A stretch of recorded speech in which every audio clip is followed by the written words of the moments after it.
Okay. Ignu from Allen Ginsberg's Sunflower Sutra. This is my shit poetry reading, meaning I read it poorly. Not that the poetry is shit. Okay.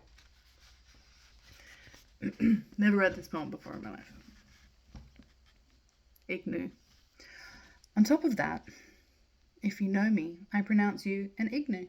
Ignu knows nothing of the world, a great ignoramus in factories, though he may own or inspire them, or even be production manager. Ignu has knowledge of the angel. Indeed, Ignu is angel in comical form.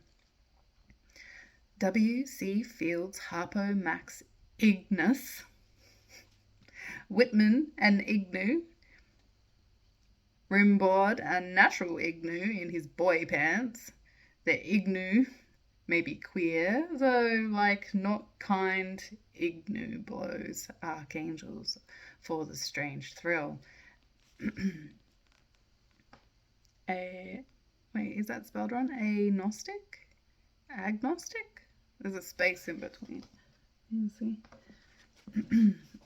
Agnostic women love him. Christ overflowed with trembling semen for many a dead aunt. He's a great coxman. Most beautiful girls are worshipped by Ignu. Hollywood dolls or lone Marys of Idaho, long-legged publicity women and secret housewives have known Ignu in another lifetime and remembered their lover. Husbands also are secretly tender to Ignu, their buddy. Old-time friendships can do anything: cuckold, bugger, drunk, trembling, and happy. Ignu lives only once and eternally and knows it. He sleeps in everybody's bed. Everyone's lonesome for Ignu. Ignu knew solitude early. So Ignu's a primitive of cock and mind. Equally, the Ignu has written liverish tomes, personal metaphysics abstract, images that scratch the moon, lightning flash, flint spark, naked lunch, fried shoes, adios king. The shadow of the angel is waving in the opposite direction. Dawn. It's really hard because there's like not really a hanging. I don't know if I should be reading it like it's a book or if it's like a poem. Anyway, the shadow of the angel is waving in the opposite direction. Dawn of intelligence turns the telephone into strange animals. He attacks the rose garden with his mystical shears. Snip, snip, snip. Ignu has painted Park Avenue with his own long melancholy, and Ignu giggles in a hard chair over tea.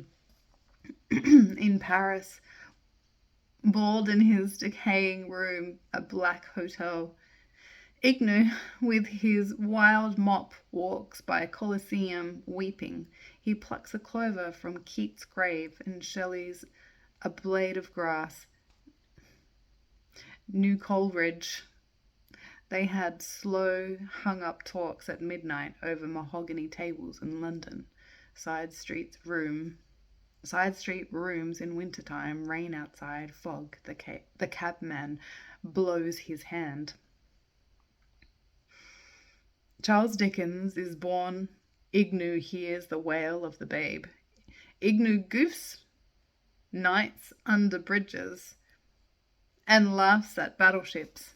Ignu is a battleship without guns in the North Sea, lost the floweriness of the moment.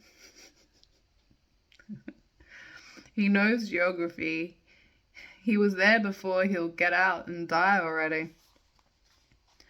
Reborn, a bearded humming Jew of Arabian mournful jokes, man with a star on his forehead and halo over his cranium, listening to music, musing happy at the fall of a leaf, the moonlight of immortality in his hair, table hopping most elegant comrade, of all most delicate mannered in the Sufi court.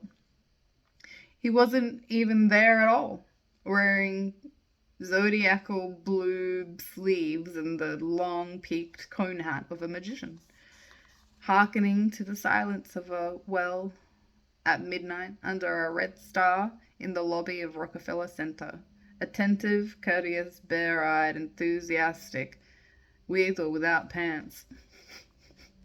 Without pants. Much better. He listens to jazz as if he were a Negro, afflicted with Jewish melancholy and white divinity. Ignu's a natural. You can see it when he pays the cab fare, abstracted, pulling off the money from an impossible saintly role, or counting his disappearing pennies to give to strange bus drivers whom he admires. Ignu has sought you out. He's the seeker of God. And God breaks down the world for him every 10 years. He sees lightning flash in empty daylight. When the sky is blue, he hears Blake's disembodied voice recite The Sunflower in a room in Harlem. No woe on him, surrounded by 700,000 mad scholars. Moths fly out of his sleeve. He wants to die, give up, go mad, break through into eternity, live on and teach an aged saint, or break down to an eyebrow clown. Yeah, that's good. All Ignus know each other. I guess that's the plural. In a moment's talk, and measure each other up at once, as lifetime friends romantic winks and giggle across continents. Sad moment. Playing the cab goodbye and speeding away uptown. 1 or 2 grim Ignus in the pack. 1 laughing monk in dungarees. 1 delighted by cracking an egg in an egg cup. 1 chews gum to music all night long, rock and roll. 1 anthropologist cuckoo in the Petine forest. 1 sits in jail all year and bets karmic racetrack.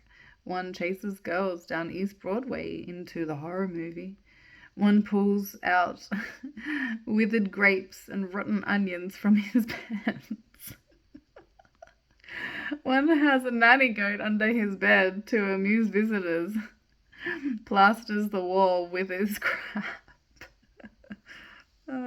Collects scorpions, whiskies, skies, etc. Would steal the moon if he could find it. That would set fire to America. But none of these make Ignu. It's the soul that makes the style the tender firecracker of his sort. The amity of letters from strange cities to old friends, and the new radiance of morning on a foreign bed. A comedy of personal being, his grubby divinity. Eliot probably an Ignu of one of the few who's funny when he eats. William of Paterson, a dying American Ignu. Burroughs, a purist Ignu. His haircut is a cream, his left finger pinky chopped off for early Ignu reasons, metaphysical spells, love spells, with psychoanalysts. His very junkhood, an accomplishment beyond $1 million. Celine himself, an old Ignu over prose. I saw him in Paris, a dirty old gentleman of ratty talk, with long-haired cough, 3 wormy sweaters around his neck, brown mold under historic fingernails, pure genius. He's giving morphine all night to 1,400 passengers on a sinking ship. Because they're all getting emotional. Who's amazing you? Is Ignu communicate with me? By mail, post, telegraph, phone, street, accusation, or scathing at my window. Oh, sorry, scratching at my window. Oh my goodness. And send me a true sign. I'll reply. Special delivery. All caps. Death is a letter that was never sent. Knowledge born of stamps, words, coins, pricks, jails, seasons, sweet ambition, laughing gas. History with a gold halo, photographs of the sea, painting a celestial din in the bright window. One eye in a black cloud, the lone vulture on a sand plain, seen from the window of a Turkish bus. It must be a trick. 2 diamonds in the hand, 1 poetry, 1 charity. Proves we have dreamed, and the long sword of intelligence over which I constantly stumble like my pants at the age 6, embarrassed.